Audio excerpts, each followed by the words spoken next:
Hey everybody, welcome to PC Perspective. I am Ryan Shrout. We are here today with a live stream to discuss and evaluate and learn about a new software release, not a hardware release this time, a software release from our friends at AMD. Today is the release of the Radeon Software Crimson Edition. It is a new driver, it's a new user interface. It's kind of like a total shift for them in terms of how they address graphics driver concerns, software concerns.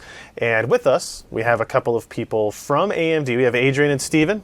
Welcome, guys. Hey guys. I guess tell me a little bit about what you were responsible for in Crimson and then what you are responsible for in Crimson. We'll dive into the actual discussion about it. Yeah, absolutely. So I'm the software product manager for Radeon Software.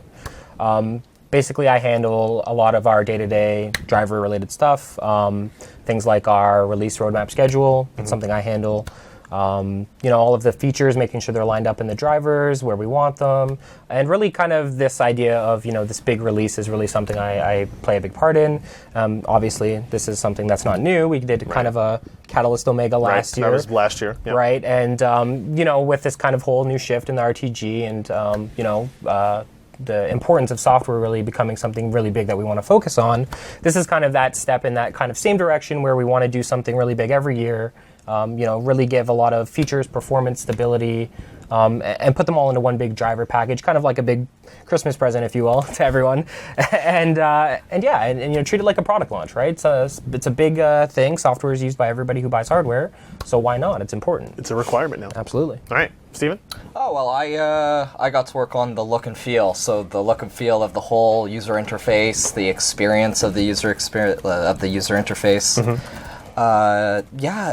Really exciting to work on. So you were kind of taking it from the old style, moving it to the new one, a little bit older feel, design style-wise, to something new and updated.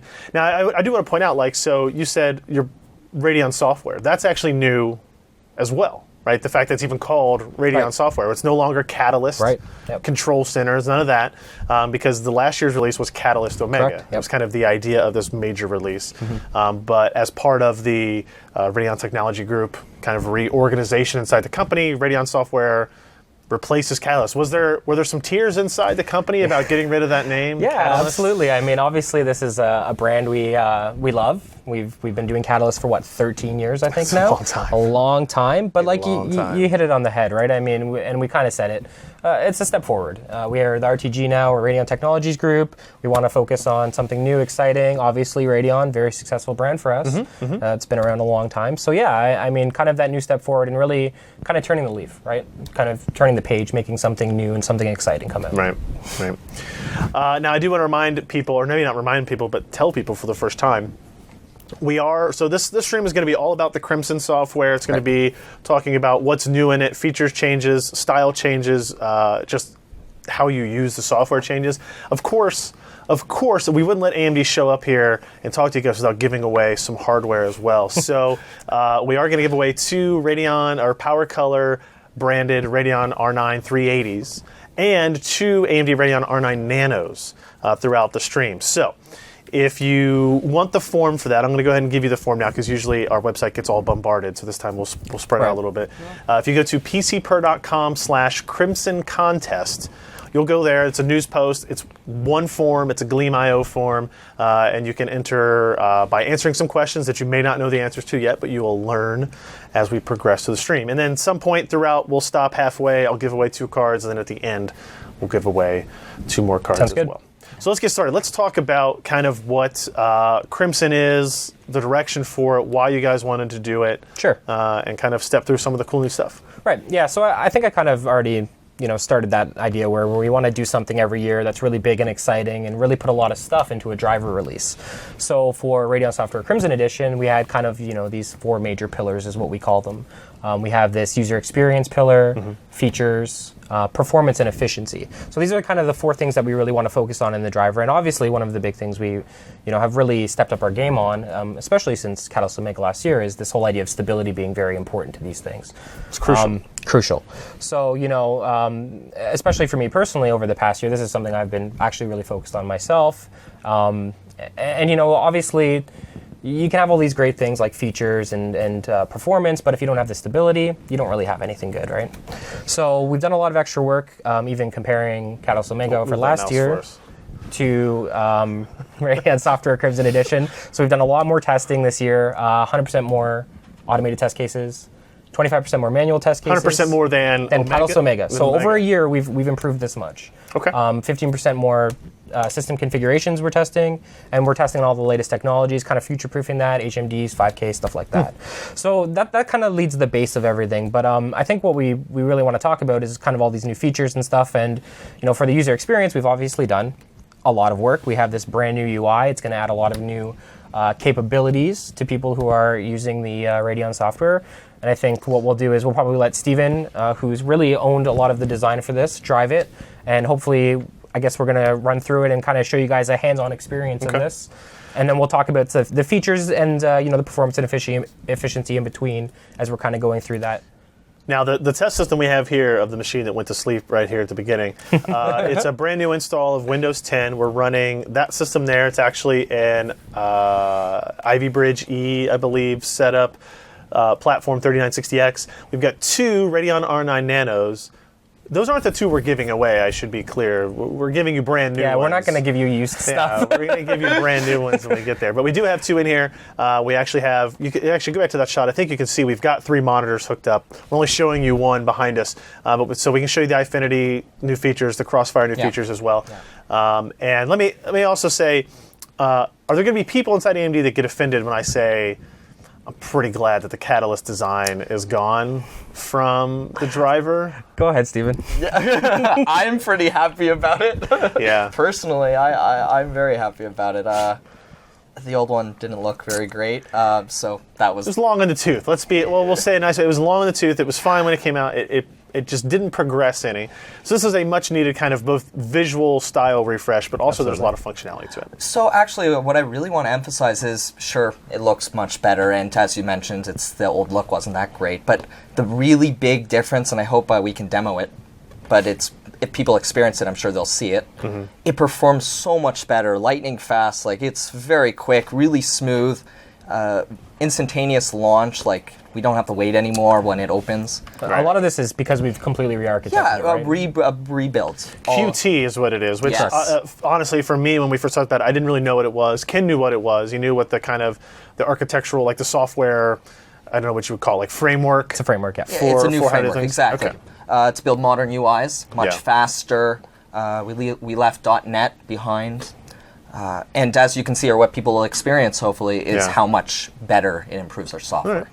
Especially moving forward, it helps us, Okay. So you want to bring up the system and... Yeah, for sure. Let's take a look at what we're like. So here's our Windows 10 desktop. And so I'm just going to launch it right now. So, that was quick. Now I'll do it again. Hold on. That was too fast? Uh-oh. There we go. Hold on. There you go. Was that slower this time? No. So I the Catalyst, the old Catalyst Control Center took a while to start up, and it wasn't just the Catalyst Control Center problem. A lot of drivers have done over the past. So that's fundamentally an improvement there, and you can start interacting with it pretty much right away. Right? So. Yeah. So what are we looking at? So this it's new. Where do you want to start? You want to start look, style, specific feature? So one of the things, and I know it might have been glossed over at the beginning, but one of the big things is the update. So actually right at the bottom here, there's a little check mark right there. It says updates. What I found in the old software is that, and I don't know if people would agree, but what I found personally is that I couldn't tell if I had a new driver available.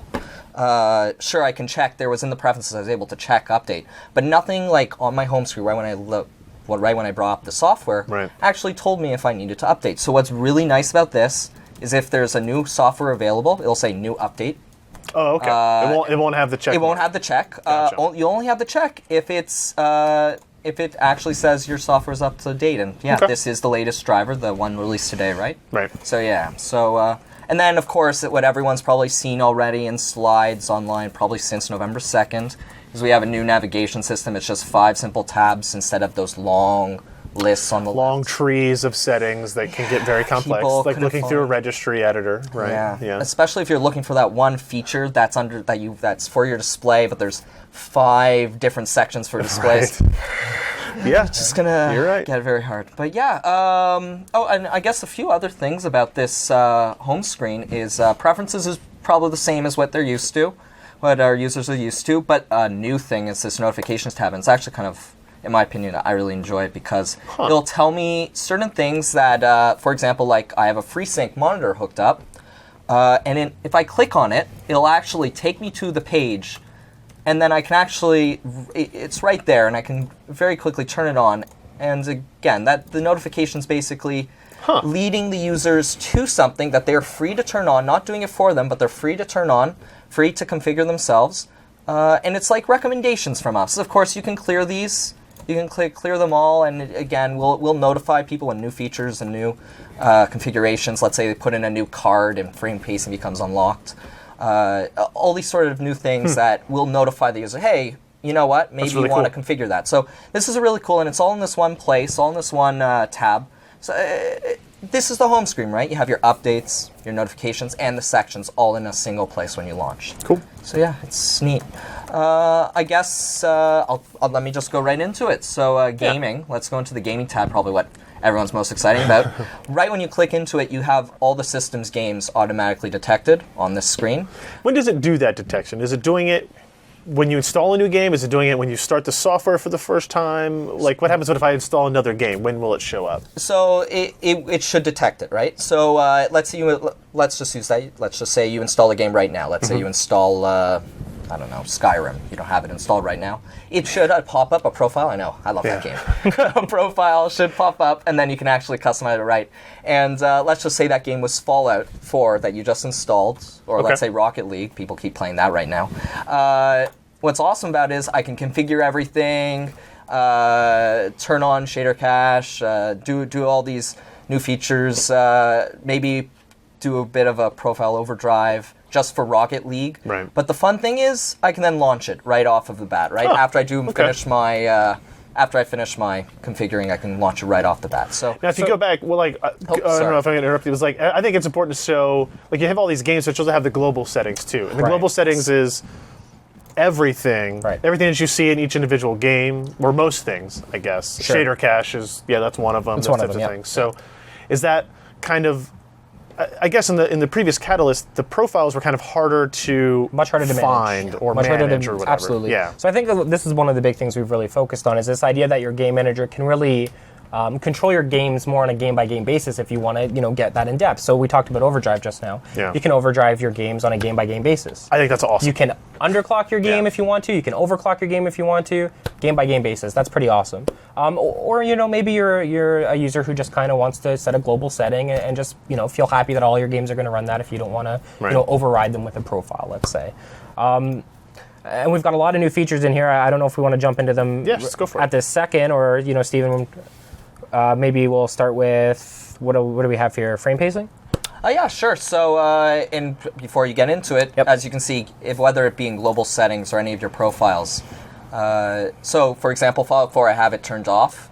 But actually, I just, in Rocket League, just while you guys were talking, I turned it on. So again, you don't have to have frame pacing on for all your games. What this better experience for profiles allow you to do is turn on these new features and have them off for other games. Right. But yeah. Obviously, you know a lot about frame pacing. I do, yes. You kind of broke the frame pacing story, if you will. So you had frame pacing kind of enabled in early August for DX 10 and 11. Right. Early August 2013, I should say. From back then, yep. And this adds what now? DirectX 9 support. So we now have DirectX 9 support for frame pacing, and I've done some of the testing. I'm sure you've already done some of the testing. I did. Yeah, if you look at our story that is on PCPer.com today that looks at the Crimson software, we tested specifically frame pacing and FreeSync low frame rate compensation, which we'll talk about a little bit later. Yeah, we will. But the frame pacing we tested in Skyrim at 4K. Great. Which is kind of the last DX9 title on our normal testing kind of set. And it showed significant improvements. Great. Fantastic improvements. But let me ask you this. Why now? Why add DX9 now? Is it too late? Was there a specific audience you were targeting with this at this point? Was it somebody had an epiphany and said, "Oh, I know how to fix DX9," and they did this? Yeah, I mean, I think the answer is you always want to improve as many areas as you can, right? So DirectX 9 may be a little bit later than DirectX 10 and 11, but I mean, DirectX 10 and 11 obviously, the primary focus. I mean, you only have one DirectX 9 title left in your testing. Correct. So I mean, we focused on the big ones. We brought something new today, DirectX 9 support. DirectX 9 is still pretty popular, esports games especially. Sure. There's still some popular titles. Skyrim is still pretty popular. But yeah, obviously, generally we're much more focused on the newer stuff, the DX12, for example. Right. We've done a lot of work on DX12, even with this driver, and you're going to see that when you download Crimson and you get it installed, especially since our, the last WICL as an example. Right. We've done a lot of performance improvements there for DX12. So yeah. Speaking of DX12 frame pacing, does that work the same as it did with DX11? And 10? No, I don't think it's going to work the same, and it's something that's definitely going to be we're going to have to look at in the future. But I think that that's going to be up to how these games are going to start implementing Crossfire specifically. I know it's very different, so Crossfire is going to be very, very different for DX12, and that's something that it's going to be very much application side going forward. But that means that's something that we're going to work with these ISVs, with these game developers, to get that support in there. And we'll see how it goes. And obviously, frame pacing is important. It is. It's important to the experience for Crossfire. So yeah, it's something we're definitely going to be doing. All right. What's next on our features list? Oh, well, I actually wanted to show something to you guys, well, to everyone here. Something that actually no one's really taking screenshots or really even shown yet online. Maybe if you've been playing with the app, you might have found this. So, as Ryan mentioned, we are crossfiring 2 nanos. That's correct. And maybe not in Rocket League, but let's go into Fallout 4. So in Crossfire mode, you can actually, I think we were able to do this before in the old UI, but let's just show you how it looks. And now, when you want to select a profile, a predefined profile, what happens is you actually get a list of what a bunch of existing profiles, essentially. Yeah. And what's neat with this is you can organize it by only OpenGL, or maybe just show the DirectX profiles, or let's just go with a game that you guys were talking about. Let's type in Skyrim, if I can spell it right. There you go. And I can do the Skyrim predefined profile for Fallout 4. Same company. Maybe it'll be good. That's probably a screen that people haven't really seen yet. I will say, this version of the UI exposes more things. Even if they had existed before, it exposes more things. Makes it much more cleaner and obvious. Very quickly. Yes. Right? Compared to the other one. You always had to, like we were talking about before, the tree system, break down. Here, it's there's a drop-down indicator. Well, what all the things can I change? Right. And that's something that I think you'll find more people are exploring as they kind of just start to use the Crimson Edition software. That was a big thing for us, right? The whole navigation and really being able to find and really unlock things a lot easier for the end user was really part of the design you really focused on, right, Stephen? And another little thing, a little tidbit that I added, and I feel like maybe it was hinted at a bit, but this more section, it again, when talking about what anti-aliasing is, I know a lot of people know what it means, but some people don't. And whether it be, or even frame rate or Tesla, or what maybe this new feature shader cache, what does it do? Well, this more section, it's very simple, just little points of quick definitions of what shader cache is, what's Crossfire. Just what is it all? Again, you don't have to see it. It's just a click for some users to have that option. For more information. And each of the pages have it. So, especially with Overdrive, that some people aren't very familiar with, or are a little bit intimidated by it, we try to give it a little bit of an explanation in this section as well. So yeah, all of our sections provide that more. And personally, I think that's a great help. I think that's good, yeah. We've got other new features here we should probably talk about while we're on the gaming tab, actually. For sure. So I'll start with maybe frame rate target control, because that's something we've done a lot of work with in this driver. Yes. So let's talk about improvements first. So what have we done? Well, we've exposed frame rate target control to support DX9. So today it would have supported DX10. Today it supports everything because Crimson is already live. For those people who haven't downloaded it yet, go grab it. But we now support DirectX 9. We've gone ahead and extended the frame rate caps because, a lot of people have been asking for that. That's something that, actually end users provided to us, and we, took it upon ourselves to go and fix that for them. Okay. People wanted more control over So it's like you can go up to 200 and down to 30? Down to 30, up to 200. Yeah. The really cool thing about this feature, really, for me, is you get to choose the experience you want with this feature, right? So if you're comfortable with, locking at 100 FPS, you can do that. Or maybe for some reason you want to have a game locked at 30. Maybe you don't need a lot of frame rate in it. Maybe it's a simpler game or application. This goes with our whole profile, this new experience with profiles, right? Fallout 4, I only want, as you said, Right, and again, part of the game manager, Game-specific. game-specific control now, so now you can set FRTC per game, and you can really customize those games for that experience you want using that. We've also done a lot of power performance improvements on it, so you're going to save more power when using FRTC compared to our 15.7.1 driver, which was the driver. Are you going that to save launched it. more power at the same target FPS? Absolutely. Okay, yes. how does that work? How's that? I mean, the simple answer, without getting into the technical details of it too much, was, we looked at the power tune algorithm, and we refined it a little bit for FRTC. We found out we could, do a little bit of tweaking to help it do Just more power. putting the GPU to sleep a little bit longer periods of time? It's not necessarily putting it to sleep, but yeah, I mean, the power tune algorithm is obviously very complex, but we found some ways that we could, tweak it a little bit that would let it save a little bit more power. What kind of differences are you guys seeing? Some of the ones that stand out, I guess. Any specific games or numbers or anything that? Yeah, I think we had I think up to 20%. I might have it in front of me here, actually. So we used Rocket League as an example, actually, in our slide deck, where we saved 1.8x GPU power, setting a target frame rate of 55 compared to what the game would naturally run at, which was about 90 FPS. Okay. Yeah. All right. So cool feature. Lots of control and for over those it. who don't really understand what frame rate targeting is, like from my point of view, it is when you have too much GPU for a game at a given resolution and settings. Rocket League being a perfect example of that. Yes. You're running on a 60 hertz panel. It would render at 90 to 100. If you just let it go all out, you can limit it down, and it kind of, I don't want to say, it artificially limits the render rate so that it can save power. Yeah, absolutely. A long time. Yeah, that's a very good way of putting it. And the idea is you want to save that power, that heat, that noise. Yeah. And again, you get to choose your experience. So you're comfortable with 60, you can put 60. Maybe you want 70 or 80, you put 70 or 80. Okay. Cool. Shader cache? Shader cache. Shader cache. Yeah, shader cache. There you go. So, Right here. new with Crimson, we have shader cache feature.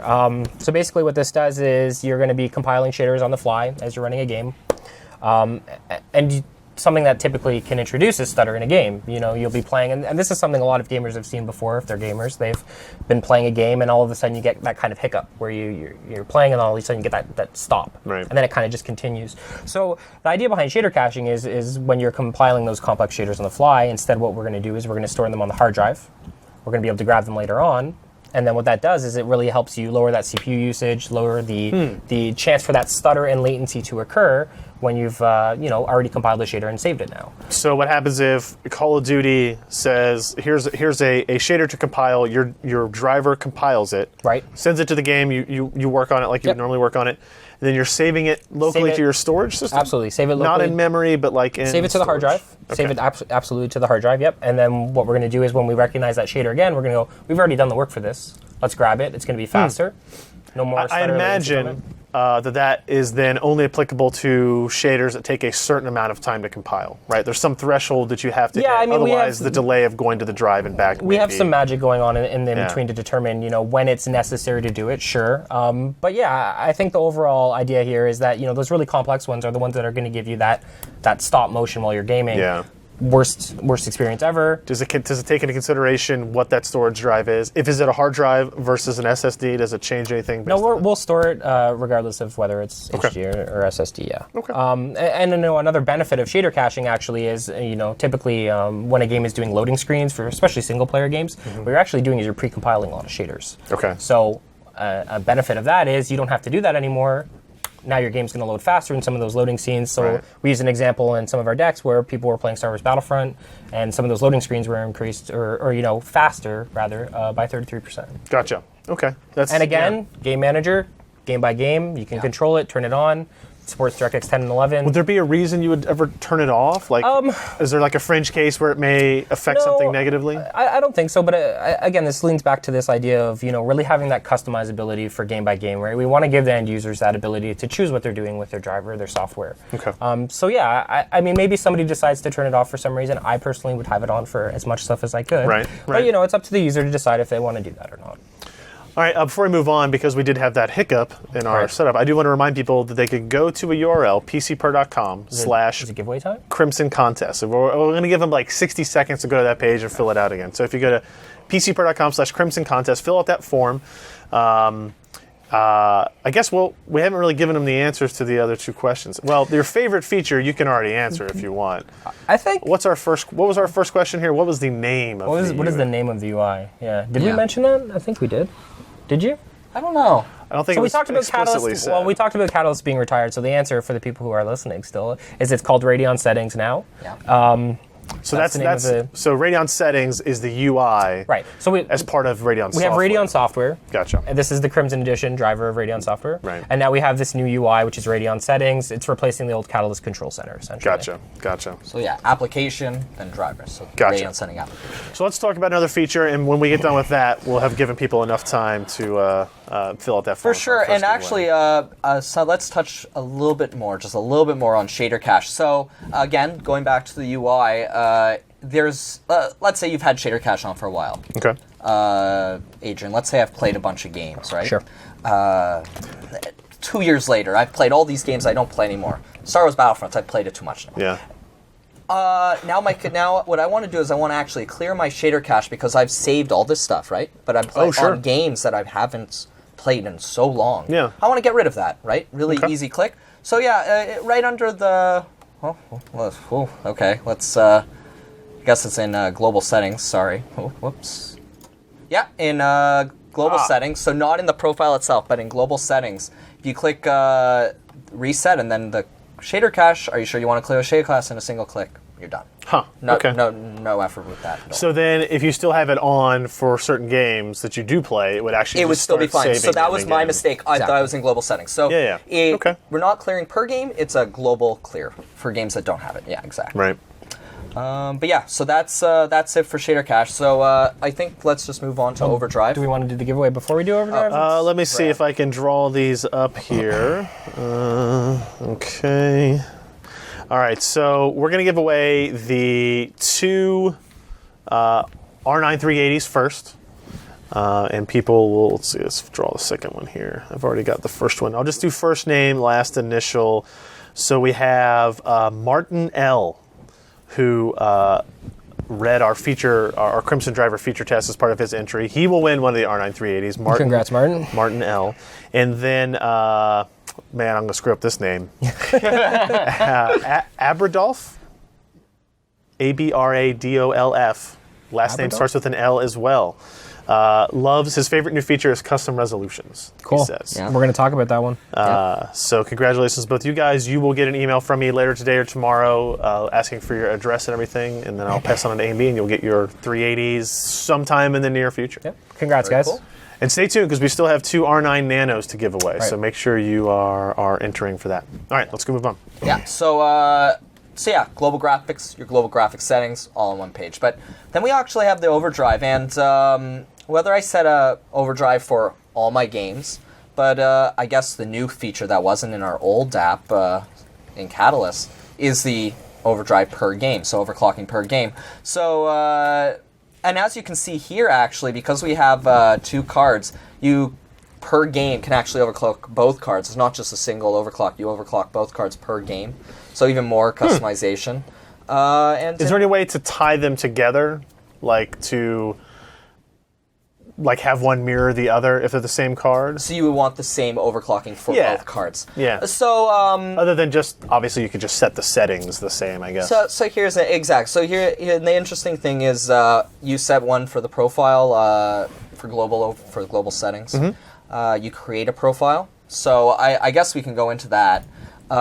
What I can always do, and this is if you want to go around, if you don't want to set it up. So both ways you can do it. Okay. But here's an interesting thing. I do my perfect settings customization here, right? Right. let's say I want to keep that, and I don't want to have to go into Star Wars Battlefront to do it. What I can do is I can remove it. It's gone. But then I can go back. I can do either a scan, which will automatically do it for me, right? Which probably add the game easier back, too. yeah. Or browse, which will actually go into your file explorer. Yeah, exactly, and then you can select it, and that will take the duplicated overdrive overclock. Yeah, but in terms of everything else, in terms of the overclocking, which I personally like to do it at this view. See, I mean, you couldn't even resize the window on Catalyst. Oh, yeah, sorry, yeah. It's a very modular design. Best view, like the best examples here. Whoop. Using the mouse on this table is not as easy. No, that's not the experience. I just want to make sure people know it's not your mousing prowess. It's the good. Let's not.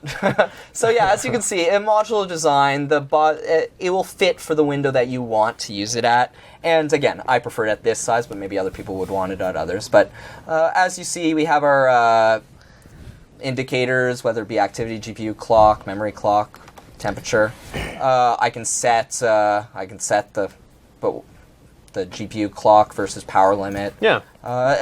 These are all stuff that we had, but really the big thing is the more clean design, the new overclocking per game. These are really what we're pushing here as a new the overclocking per game, I think, is really, really cool. And I'm sure there's been other software that probably has that capability in the past as well. But just having it kind of integrated into the software that you're already installing is really nice. The easy access to profiles makes it kind of like a no-brainer, simple thing to do.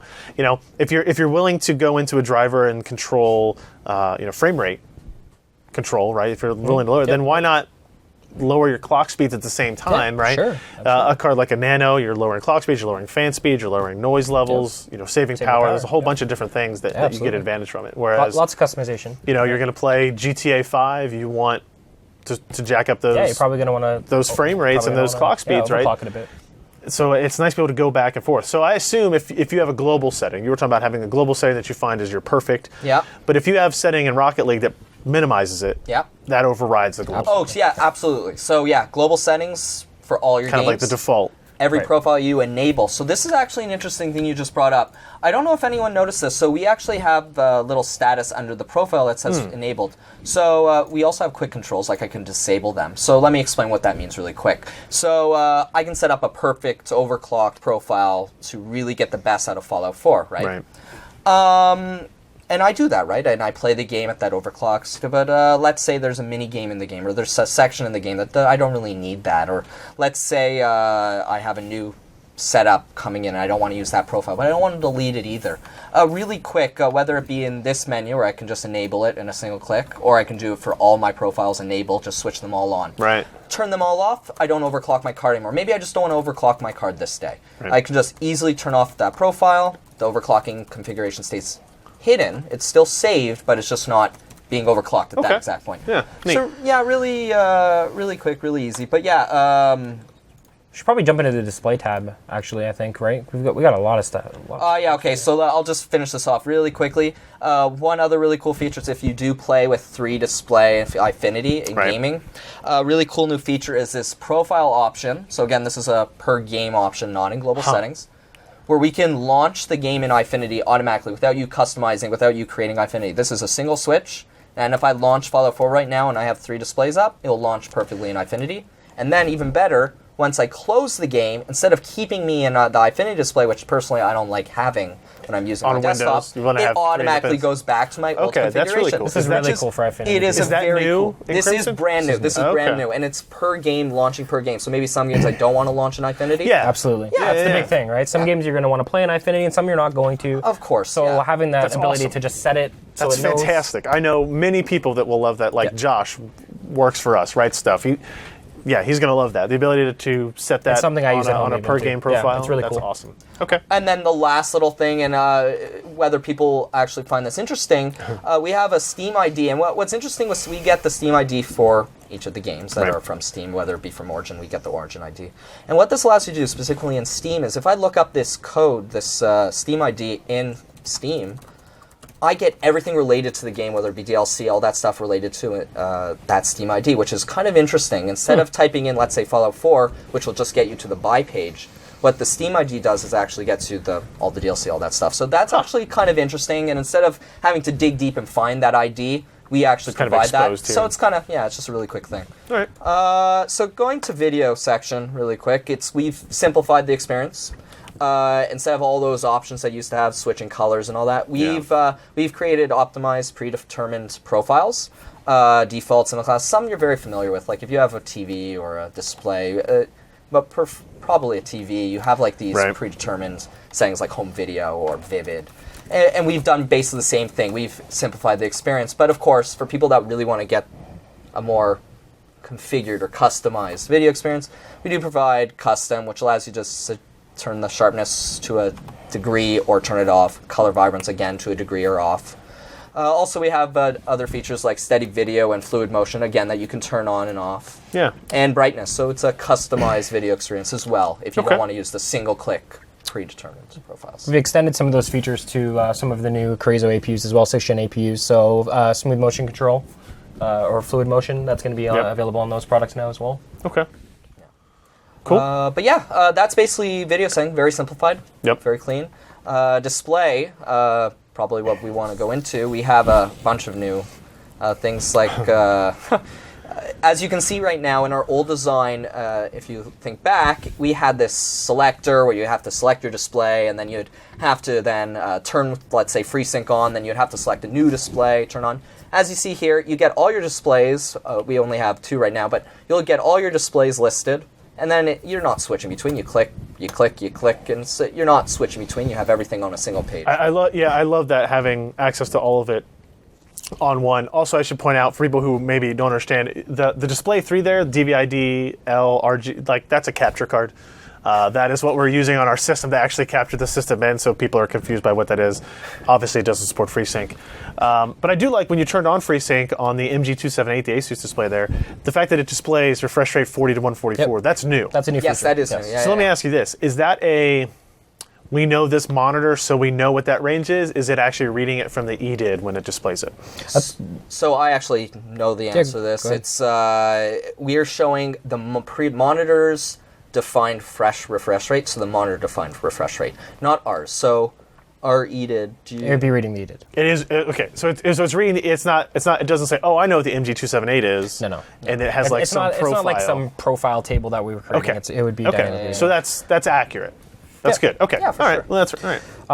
Maybe while we're on FreeSync, we should probably talk about some of the other FreeSync enhancements we have in the driver. So the first one is we have support for Crossfire and DirectX 9 now. So DirectX 10 and 11 was supported in Crossfire. For 15.7.1, I believe, is where we launched that support. Okay. So we're extending that. We have a new feature, low frame rate compensation, which obviously we're going to talk about probably in detail, I guess, here actually. So basically what this feature is that, you're going to be playing on your FreeSync monitor, and maybe let's say your range is 40 to 144.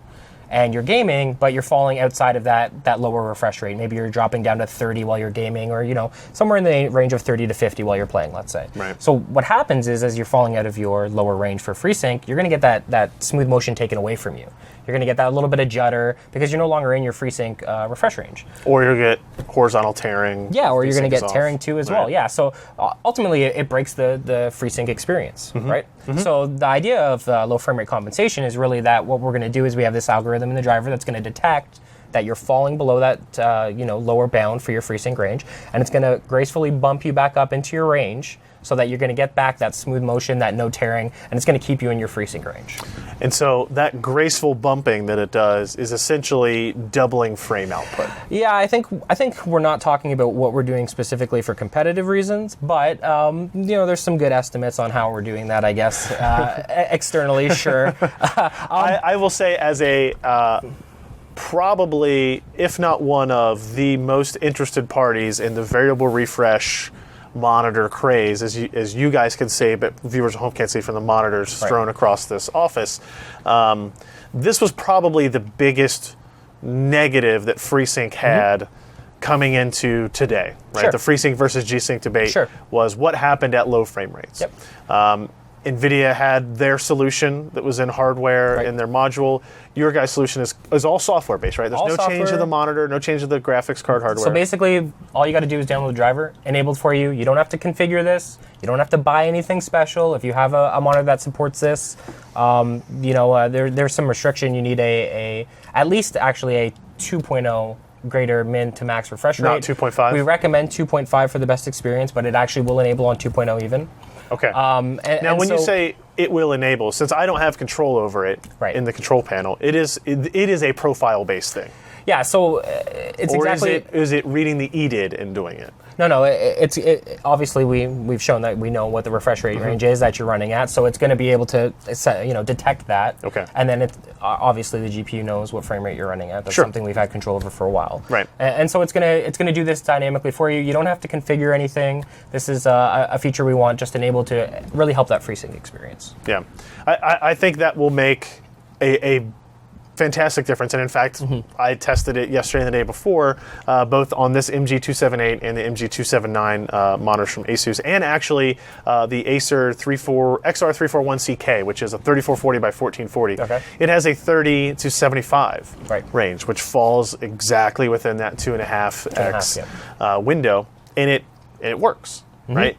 There were a couple issues, if people read our story, that I found that I haven't been able to reproduce. Right. But the beginnings are there, if nothing else. Even if it's not perfected yet, it works. Yeah. Right? And it makes the experience significantly better. And that's what it's about, right? Improving the experience. That's really what FreeSync is really about, right? That experience, that smooth motion, that really good, enjoyable gaming experience. But you guys, I assume, you're not done on that type of stuff? Is it something that going to keep monitoring and no I mean, we're going to keep looking at that type of stuff, obviously. I guess one of the other messages we're kind of trying to get out there is that we're working with monitor vendors to enable FreeSync through HDMI. So you're going to hear more about that soon in the coming future. Obviously, HDMI is one of the most prevalent display interfaces in the world, and we're all about bringing FreeSync to everyone for free. And you think that will be on existing displays? So I can't comment too much about it right now, other than, it's just kind of a message that, hey, we're working on this, and you're probably going to hear a lot about it in the near future. Okay. Yeah. All right. So that's changes to FreeSync. And you can enable it on display by display basis, I guess. Okay. If it's supported, yeah. Right. Eyefinity, just real quick, Eyefinity supports FreeSync across FreeSync. All three displays have to do it. Yeah, you would need equivalent displays, same displays. But yeah, you could do 3x1 Eyefinity FreeSync. For sure. Yeah. Okay. All right. Maybe we talk about some of the other features, custom resolution. Yeah, so let me bring it up. So I would go to this. Was one of the winners. Their favorite feature already is this. So there you go. So a little backstory on this one. This is actually one I pushed for pretty hard because we knew that end users really wanted it. We had lots of threads, lots of feedback from end users saying, "Hey, this is a cool feature. We're using it to overclock a certain region's displays, if you will." What's this screen? What's this? What is this, Steven? Me? What is? Yeah. What is it? Well, this is. We have, as you see, a new, we talk about that. We have a new look and feel and all this great stuff. Right. And what we want to make sure to do is get this into the hands of our users once it's ready and as soon as possible.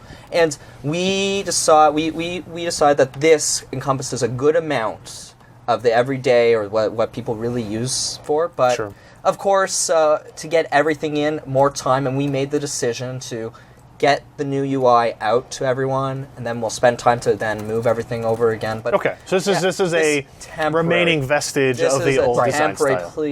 Please understand. Yeah, very. I didn't mean to distract you. Oh, that's okay. Well, it's important, right? It's part of everything, right? I knew people were going to I was hoping no one's going to notice. Yeah, really? You caught me. Weird. All right, so this is a custom resolution section. Now I'm gonna say something real quick. Could you not do that to that capture card? Could you select the other display to do custom resolutions? Yeah, that would be bad, actually. Yeah, so if you're gonna access this one, well, we don't have to create one. I think we just want to show it's available here. You can do it. I know this was a really big one. A lot of people were asking for it, so I'm really happy to get it in there for you guys. And I hope you enjoy this feature, I guess.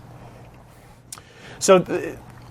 Okay, I scroll down a little bit. You can see we've got, like, for those people who really want to know, you've got your front porch, you've got your sync width, you've got your polarity, anything you like. You want the nitty gritty of that detail, which I hate diving into, but I've had to do many times over the years. Yep. It is all there, so you can do that and apply it. Yeah. And then you get it works or it doesn't work type messaging to it. And not only that, Yeah, you get a list so basically you'll be able to try to set your display to that afterwards, and it's going to be like you said, it's going to work or it's not. And if it doesn't work, you're going to fall back to your previous resolution because you're not going to be able to click the leave my display set to what it is. Yeah, so I think that the real answer is the people that are using this know what they're using it for. Correct. And again, just happy to provide the feature for them. Okay.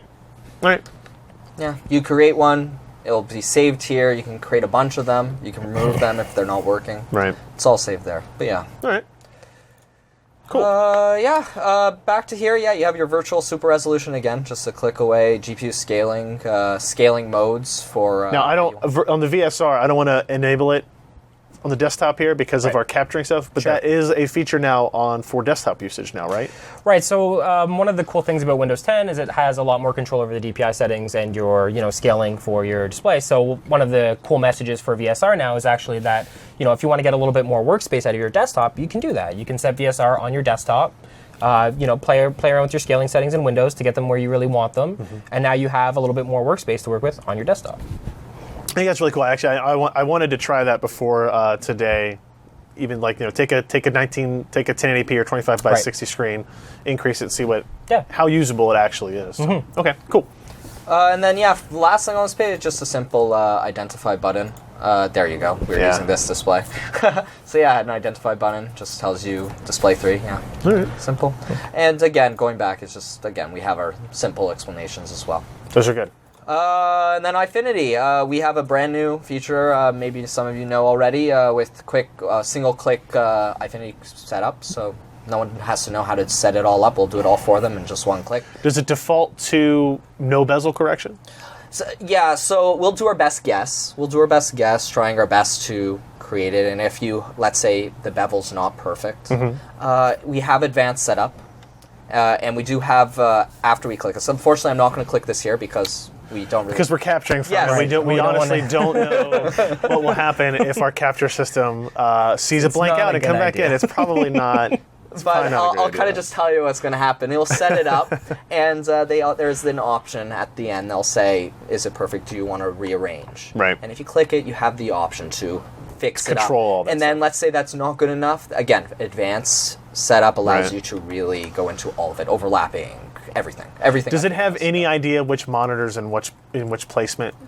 So that's very interesting. So again, I will just tell you what will happen. Let's say we guess wrong at first. Yeah. We will allow very easily to change that. Again. Just the drag and drop of the monitor. So very easy change. I was curious if there was some method to we figured out if people plug it in this port, it tends to be the left-hand side versus the right-hand side. I didn't know if you guys did anything like that, but that's fine. Well, we do our best guess. Probably not a good idea. We do our best guess because we don't know what you do. I know I don't do that. I put it the other way around. I don't either. I just throw the cables over the desk and then I plug them into the video card. I don't know which order they're in. And then finally, the last area of the new UI is the System tab. People are probably familiar with it. As you can see, we have our new Radeon software version 15.11, and then the edition comes in. Which is important here because 15.11 was already out. Right, so this is our first Radeon software. Right. So this is our first 15.11 Radeon software. Yeah. Okay. And you have your Fury card and all the. I would say the overview page really encompasses important information about your basic information about your system. Sure. But of course, we have all of the software information, all of our hardware information on both of our cards. But a cool new thing is if I just click copy, what I'll do is I'll actually copy all this information nicely, and you can just paste your hardware information, all that, into a forum or anything. Like a notepad or something? Yeah, and it actually formats it kind of nice. It's a nice little thing. Very easy to get all your information into one place without typing it. Or if you want, you can do it on each individual one. thing. Yeah. Okay. But yeah, that's about the application. Yeah, it's Radeon Settings. Yeah. So there are a few other things this driver is going to unlock that we should probably touch on. Yeah, sure. I know we are a little close on time, but all right. So Liquid VR, obviously something we've done a lot of talking about. This is the first public driver that fully supports our Liquid VR SDK, and that SDK is being handed out to developers as we speak. So basically, as soon as their content starts rolling out, you've already got a driver that's enabled and ready to, enable those cool Liquid VR features. Okay, so it'll be some time before we see any software that really uses Liquid VR, if they're just now kind of getting the SDK. Right, so yeah, they're getting the SDK. But now you're prepared. But the idea is we want the end users to be prepared in case somebody, maybe an indie guy rolls out something really quick. And makes testing easier for the developers as well? Absolutely, yes. yeah. Okay. So we have some other stuff. We've done some other game optimizations here. So we already talked about, how we've really been focused on DX12 a lot. One of the other things I kind of want to talk about is, this kind of new focus we have where we're spending a lot of our resources for optimizations really focusing on the latest and greatest games. So that's something that you'd really especially notice upgrading from 15.7.1 to Crimson as an example on all these latest games, things like Call of Duty, Star Wars, these games that are really launching right now is that we're spending all of our resources really trying to get the best experience out for those, and really on game day one, right? I mean, we have beta drivers that have really been focusing on that. I think we've done 10 this year. GTA 5, Call of Duty, Star Wars, we've covered a lot of titles. But really just that message that we're really focusing on the latest and greatest and really providing that best experience on game day launch. Now, your competitor in NVIDIA, I can say there's only really one. Yep. They put a lot of emphasis on day one. Right.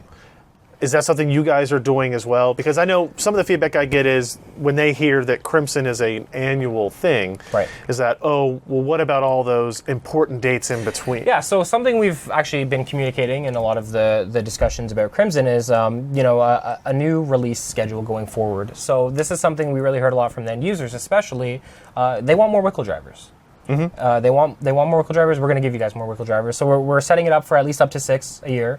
We're definitely going to keep doing the beta program. I think we've done really well this year. We've had, like I said, we had 10 releases. Will we do more? Maybe, yeah. It's potentially possible. And I think that this focus for game day support and kind of these optimizations, like I'm saying, is really what I'm trying to get across. Right? It's something that we're definitely very interested in doing and that we want to continue to support. Absolutely. Okay. So get some of the other stuff we've done in the driver, flip queue size optimization. So this is a big one for a lot of the esports guys. This is something we actually supported over a year ago in DirectX 10 and 11, but we've pushed out to DirectX 9, and that's kind of actually a funny story. This was a request that came in from the CSGO Reddit community directly to me, and that was Counter-Strike Go, still determining the direction of the graphics. So that was something that they asked for as an optimization by default, and we delivered it in 15.7.1, and it was, very well received. Right. And, we had other communities start asking, hey, Dota, League of Legends, hey, can we have this optimization too? So we rolled it out in the driver. No user configuration required. We have the flip queue size set to lowest possible for DX 9, 10, and 11 games now. So flip queue size, aka pre-rendered frame limit. Right. Why no configuration though? Why not allow that to be adjusted? Yeah, I mean it's a good question, and maybe it's something we need to consider in the future. Maybe end users would like more control over something like that. I mean, from this perspective, we look at it and we say we're giving you the best experience now. Today, and yeah, maybe it's something we do in the future, and get a little bit more control over. I guess the question is, when you say the lowest number possible, right, like how do you determine what the lowest? Pretty much one is the lowest number possible. Are there just some games that require it to be 2? Absolutely. Some games do not behave well under 1. Maybe they stutter, or maybe there's some inherent performance loss. So for those ones, we've done maybe 2, or left it 3 by default. Okay. All right. And I guess the last thing we kind of want to touch on is, this idea behind power optimization that we've done with Radeon Software Crimson Edition. And, we kind of already talked about it with frame rate target control. We improved a lot of the power savings there. But we've also looked at kind of the productivity side of things especially as well. So, something as simple as watching a video on Chrome and YouTube, we're saving a lot of extra power there. So, for example, we had we tested a Fury and up to 21% power saving. for just something as simple as watching a video. So this is kind of a big focus for us too. It's going to translate into gaming a little bit as well. Not as pronounced as the video example I just used, but kind of a cool new idea of really focusing on that performance per watt and really delivering a solid power. I mean, can you give me any detail on how that change is possible? Yeah, and again, this is something that we probably don't want to get too technical on, but power tune. Looking at power tune, finding the kinks in it and really improving it, and finding those areas where we can save a little bit more power where we may not have been saving it in the past. Okay. All right. Do we need to do another giveaway? We do. I think we. So we'll bring up the URL again, and then we'll kind of. So it's PCPer.com/Crimson Contest. Go there, fill out the form. You've got a handful of minutes now before we give away the R9 Nanos. What we'll do now is we'll kind of see if there are any questions that pop up that maybe people are saying that we feel are worth reiterating and outputting. By the way, I apologize because I didn't say it at the start, but if I'm looking at my laptop a lot, it's because I'm actually answering questions live while we're doing this. Yeah, he's not just ignoring everybody. I'm not ignoring the people at the desk. I get accused of that every time we do a stream. I'm trying to do a little bit of both. Because I'm in here watching the chat as well. Yeah, and we're trying to just kind of answer questions as we could. Yeah, I mean, I'm open to questions. If you guys want to ask them, I'm going to try to answer them here. If you have any really good ones. The one I've seen many times already is, what are the plans for Linux? What are the plans to bring these changes and this new software style to Linux? I think we have the AMD GPU open source drivers announced for Linux kernel 4.2. Okay. And that's that's being rolled out as we speak. For Catalyst closed source, what we have today, we've posted a Crimson driver. There's a 1530 base driver live on AMD.com. Go ahead and grab it. There were some performance improvements in there. And some stability. You said it was a Crimson driver. It's a Crimson driver. I mean, all of our it doesn't have this style. Our Radeon software, Crimson is our brand for our driver release right now. But I guess the big question you're asking really is the new UI in there, and it's not today, unfortunately. Okay. But it is something that is open to possibly being done in the future. Absolutely. Okay. Yeah. So no definite commitment of time frames. No commitment, but I mean, I think part of the message with QT really was how deployable the whole architecture is on multiple different devices and OSs. So obviously, that's a little bit of an inkling that we're looking in the future direction on, where we're putting our software. Gotcha. Yeah. Another one I had here actually came from Josh, who works for us. For you? He was asking about shader cache.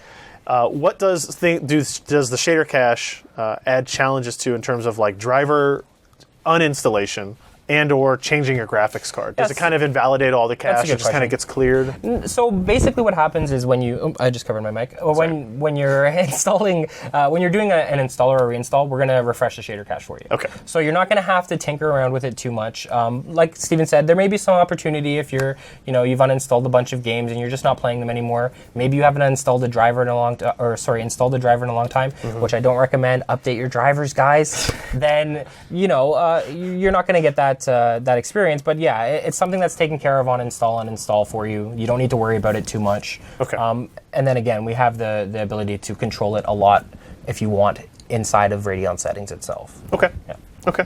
Good. We are monitoring the chat here for a little bit. Let's see. Does Crimson have any fan curve editors? I think I know the answer to that if we didn't see it. Overdrive. Does not have that yet. Fan curve editor? Oh, fan curve editor? No. Yeah. So there is fan control in Overdrive. There is no curve editor, though. That's a good question, though. Maybe that's something to consider in the future. Yeah, we got target fan speed. You have a target fan speed, essentially, yes. Yeah, okay. All right, so we'll go ahead and we will do our giveaways. Feel free to keep putting questions in the chat. We've got a couple of guys monitoring it as well, putting their in here to throw up any last questions. I will go over here to our contest page and refresh our entries here. There are a lot of you, apparently, which is good, which is always good. So we're going to give away, we have two AMD Radeon R9 Nanos. Now, there's a caveat with these. Okay. Cannot be sent to you until January 1st, 2016. I can't explain to you exactly why that's the case, but to get the hardware, basically, AMD, not these guys. You guys did your part. Somebody else who was organizing it came to me with some hardware, and I said, no, you can give us more hardware to give away than that. They said, fine, but they have to wait until January. So we're going to do that. Not a problem. But it's a good prize. It is a fantastic prize. I think it's worth waiting for. I think so. I would be happy with it. So here we go. Let's pick our two winners, Eric D. Eric, the last name starts with a D. Congrats, Eric. His answer was game-specific overclocking was his favorite new feature. Very Lives cool. in Texas. You won an R9 Nano, and then I only have a first initial and a last name, so we're going with B. Vr on this one, who is from Frankfurt, Ontario, and knew that the answer was Radeon Settings. I think we maybe just gave away the answer. Yeah, at some point, a little that it was bit, Radeon but Settings. I don't for think question on one. I don't think we weren't trying to stump you guys. We weren't trying to stump anybody there. So there's our winners. Congratulations to everybody. Thanks everybody for watching, I guess. thanks, guys. Yeah, thank you guys very much for hanging out. Thank you too Thanks, for Ryan, coming for out having all us. the way Thanks for having us, to yes. Kentucky, despite Our delayed canceled flights and flights canceled and flights. stuff. And power outages. I think The power the power outage, outage. You Bring know, that up. Yeah, like there's probably a car accident somewhere out there. We're gonna go Someone outside. in the Just room. apocalypse. We did hear the fire truck go by, so. If you guys, we're gonna close out the recording here. If you guys have any other questions, Yeah, we'll hang out in the chat room yeah, I'll for a be few on more for a bit at minutes least, yep. and kind of talk here and there. But thank you guys for joining us. If you like the live stream, make sure you go to PCPer.com/subscribe. You can fill out a form there. Just ask for your name and email address. We send you emails, a couple hours or a day before we do events like this. And a lot of times we give away hardware. So not only do you get some really cool information and get to meet some interesting people along the way, maybe you can win some free stuff. So thank you everybody for joining us. We'll see you next time. Bye.